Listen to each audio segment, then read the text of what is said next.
ಒಂದು. ಅರ್ಥಃ ಸಂವಿಧಾನ ಎಂದರೇನು?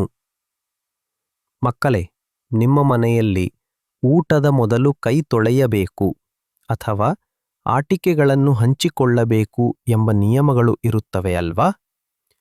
ಆ ನಿಯಮಗಳು ಎಲ್ಲರೂ ಸಂತೋಷವಾಗಿರಲು ಸಹಾಯ ಮಾಡುತ್ತವೆ. ಹಾಗೆಯೇ ನಮ್ಮ ದೊಡ್ಡ ದೇಶವಾದ ಭಾರತಕ್ಕೂ ಒಂದು ದೊಡ್ಡ ನಿಯಮ ಪುಸ್ತಕವಿದೆ.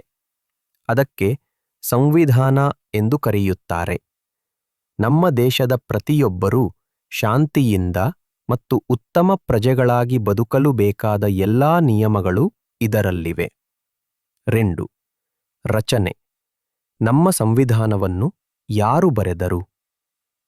Doctor B R. ಅಂಬೇಡ್ಕರ್ ಎಂಬ ಬಹಳ ಬುದ್ಧಿವಂತ ಮತ್ತು ದಯೆಯುಳ್ಳ ನಾಯಕರು ಒಂದು ತಂಡದ ಮುಖ್ಯಸ್ಥರಾಗಿದ್ದರು. ಅವರು ಮತ್ತು ಅವರ ತಂಡವು ತುಂಬಾ ಶ್ರಮಪಟ್ಟು ನಮಗಾಗಿ ಈ ದೊಡ್ಡ ನಿಯಮ ಪುಸ್ತಕವನ್ನು ಬರೆದರು. ಅವರು ನಮಗೆ ಈ ಅದ್ಭುತ ಪುಸ್ತಕವನ್ನು ನೀಡಿದ್ದಕ್ಕಾಗಿ ನಾವು ಅವರನ್ನು ಭಾರತದ ಸಂವಿಧಾನದ ಶಿಲ್ಪಿ ಎಂದು ಕರೆಯುತ್ತೇವೆ. 3. ಪೀಠಿಕೆ. ಪುಸ್ತಕದ ಮೊದಲ ಪುಟ ಸಂವಿಧಾನಕ್ಕೆ ಪೀಠಿಕೆ ಎಂಬ ಒಂದು ವಿಶೇಷ ಮೊದಲ ಪುಟವಿದೆ. ಇದು ಒಂದು ಪರಿಚಯದ ಹಾಗೆ.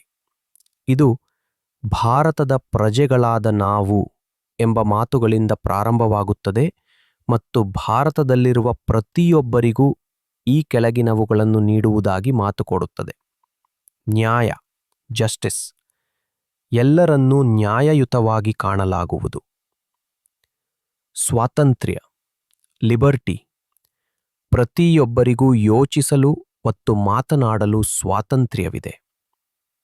ಸಮಾನತೆ, ಇಕ್ವಾಲಿಟಿ. ಎಲ್ಲರೂ ಸಮಾನರು, ಯಾರೂ ದೊಡ್ಡವರಲ್ಲ ಅಥವಾ ಚಿಕ್ಕವರಲ್ಲ. 4. ಲಕ್ಷಣಗಳು. ಸಂವಿಧಾನ ನಮಗೆ ಏನು ಕೊಡುತ್ತದೆ? ಈ ವಿಶೇಷ ಪುಸ್ತಕವು ನಮ್ಮೆಲ್ಲರಿಗೂ, ವಿಶೇಷವಾಗಿ ಮಕ್ಕಳಿಗೆ, ಕೆಲವು ಉಡುಗೊರೆಗಳನ್ನು ನೀಡುತ್ತದೆ. ಹಕ್ಕುಗಳು, ರೈಟ್ಸ್. ಇವು ನಮಗೆ ಸಿಗುವ ಭರವಸೆಗಳು. ಉದಾಹರಣೆಗೆ, ಶಾಲೆಗೆ ಹೋಗುವ, ಆಟವಾಡುವ ಮತ್ತು ಸುರಕ್ಷಿತವಾಗಿರುವ ಹಕ್ಕು. ಕರ್ತವ್ಯಗಳು, ಡ್ಯೂಟೀಸ್. ಇವು ನಾವು ಮಾಡಬೇಕಾದ ಕೆಲಸಗಳು. ಉದಾಹರಣೆಗೆ, ಹಿರಿಯರನ್ನು ಗೌರವಿಸುವುದು, ನಮ್ಮ ದೇಶವನ್ನು ಸ್ವಚ್ಛವಾಗಿರುವುದು ಮತ್ತು ಎಲ್ಲರೊಂದಿಗೆ ದಯೆಯಿಂದ ಇರುವುದು. ಆದ್ದರಿಂದ ಸಂವಿಧಾನವು ನಮ್ಮ ದೇಶದ ಗೆಳೆಯನಿದ್ದಂತೆ. ನಾವೆಲ್ಲರೂ ಒಂದೇ ದೊಡ್ಡ ಸಂತೋಷದ ಕುಟುಂಬದಂತೆ ಒಟ್ಟಿಗೆ ಬದುಕಲು ಇದು ಸಹಾಯ ಮಾಡುತ್ತದೆ.